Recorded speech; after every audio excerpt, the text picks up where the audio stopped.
Buti na lang talaga nagkaanak tayo, no?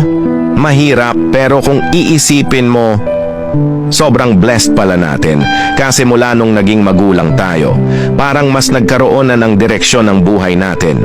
Mahirap sa part na may responsibility na tayo. Kung paano mo bibigyan ng magandang future ang mga anak mo. Kung paano mo ihahandle yung iba't ibang stage ng buhay nyo na magkakasama. Kung paano mo sila i-build up na maging mabuting individual.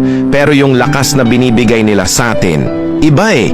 Yung kahit masama ang pakiramdam mo, babangon ka talaga. Kasi alam mong may anak kang nakadepende sa'yo, yung pasuko ka na sa buhay, pero titignan mo lang yung anak mo, tapos babangon ka na laban ulit. Yung mga bagay nga dati na hindi natin nagagawa, na akala natin hindi natin kaya. Magugulat ka na lang, nagagawa na natin nung nagkaanak tayo. Wala nang hiya-hiya, walang pride, basta para sa mga anak. Kasi wala naman na sa atin. Yung sentro ng buhay natin nasa kanila na. Parang lumakas tayo nung nagkaanak tayo.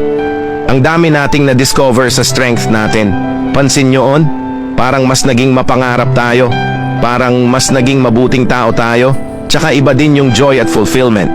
Kapag nakakapag-provide tayo sa mga anak natin, napapalaki natin sila ng maayos, naaalagan natin sila. Kaya thank you Lord, dahil pinagkalooban mo kami ng anak na magpapalakas sa atin.